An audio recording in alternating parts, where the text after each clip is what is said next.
Lord of heaven and earth. And I believe at one point, this is just my personal current understanding, that at one point it would have just been heaven, and that Adam was the prince or king of earth. And then Satan got that title for a while. And then when Jesus came, he claimed it for himself. And now God has two titles on the end of his name. Another thing you can think about just briefly, which is very interesting, is we get all of our time divisions from astronomy. We get a year from how long the earth takes to go around the sun. We get a month by looking at the moon. Sorry, one moon, not two moons. We get our seconds and minutes and hours from dividing the day into these little pieces. But the week is 7 days long, and there's nothing in all of astronomy that reflects why we would have that week. And you follow it back in history, and you follow it further back in history, you find out that, well, it's been there since the time that we started writing history. And it's actually Genesis. The first chapter of Genesis says God created the world in 7 days. And the reason that it still has 7 days is because he made it that way. So this whole thing about the marks and the seals is really a question of allegiance. Who do you choose to obey? If God tells you in his written in stone law to not work on Saturday, you can choose not to do that. He gives you that freedom. But then you're giving your allegiance to somebody else. If you're not worshiping on any day, maybe you're giving your allegiance to yourself. If you're worshiping on Sunday, you're giving your allegiance to whoever caused that to happen. That makes sense? So this unifying and compromising, changing world that we're living in is kind of accelerating right now towards this unity.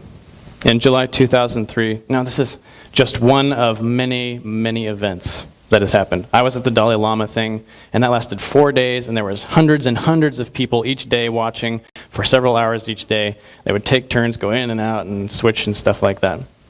Matthew and I weren't in there all day. In July 2003, 500 leaders from major religions met in Germany. In May 8, 2004, the event called Building the New Europe had more than 150 Christian movements, Catholic, Orthodox, Evangelical, and Anglican, and they all met to bury their old hatchets and things. There's different little small ecumenical things happening, like there's the Methodist Church, there's the United Methodist Church, and there's the First United Methodist Church, and at some point along the way, they all said, like one guy was like, "Man, I don't believe what you just said. I'm going to start my own church. We're going to be the First United Methodist Church." And then he had a lisp.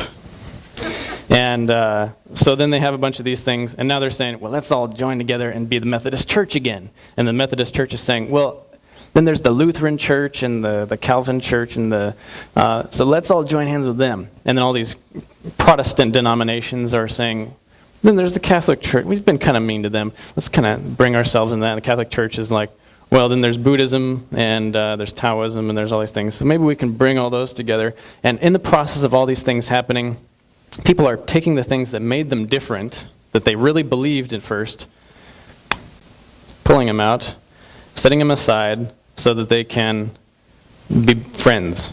And each time you unify, you lose more and more of these specific beliefs. And eventually you have kind of a very mushy, shallow belief system that everybody is part of. And so what we're coming down to basically is something is out there. And whatever it is, we're going to either worship it or just live near it. And so that's the doctrine of this ecumenical church.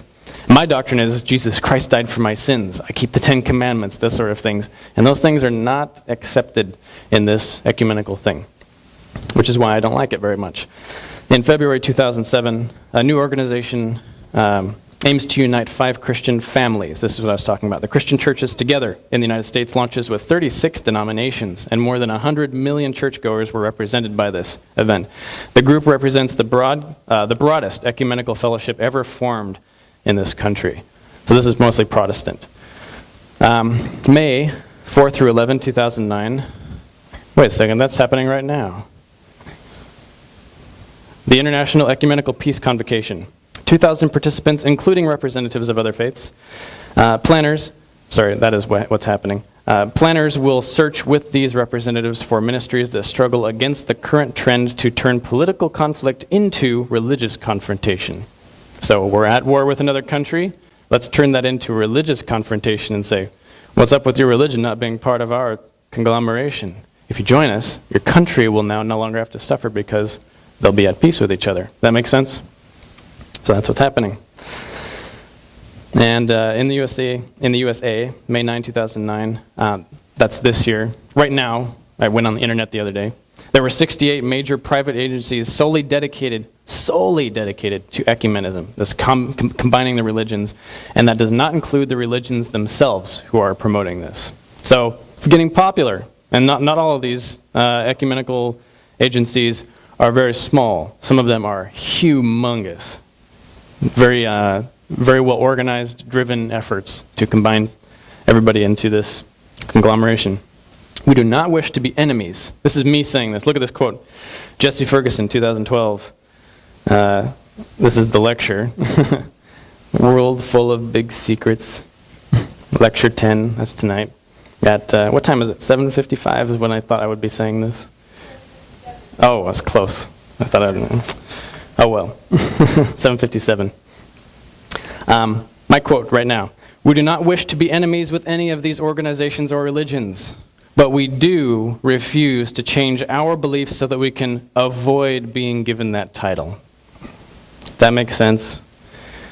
I'm not going to give away, I'm not going to throw away things that I really believe, that I'd be willing to die for. I'm not going to throw those things away so that I can be just happy. I'm not going to cause a big ruckus about it, but I guess this might be considered causing a ruckus. War against sound, word-focused doctrine is actually a fulfillment of prophecy. I'm going to read something here in a second from the Bible. The United States of America arrived on the scene, growing into a new area of earth with a lamb-like or Jesus-like appearance, and we are pushing unity just like the Roman churches. So in Revelation 13, 11 through 18, we see another beast that has shown up. Remember we talked about the first beast a while back, and we determined, oh, that's the Roman Catholic Church. Nothing really to be afraid of, just that's a warning for us so we don't fall into its way of doing things. And then after that, it's followed up by another beast. It's called the second beast.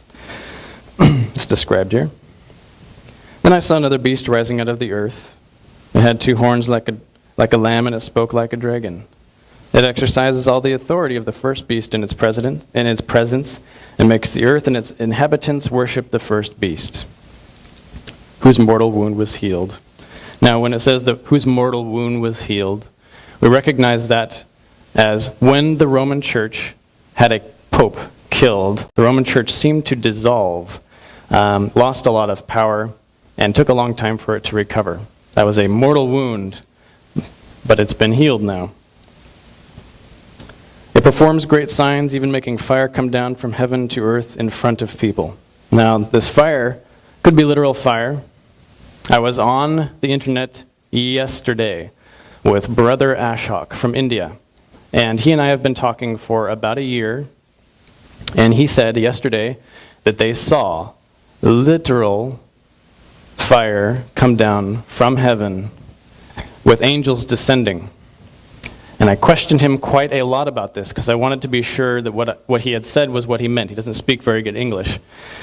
And he said that it was visible and spiritually discerned, and that there was a group of maybe 25 people who were anointed with this power. He refused to check and see whether or not what had happened was of God. I told him about testing spirits and how in Matthew 24 Jesus warns us that we will be deceived in the end times unless we're elect. That we need to test the spirits to make sure that they're from God and not from Satan.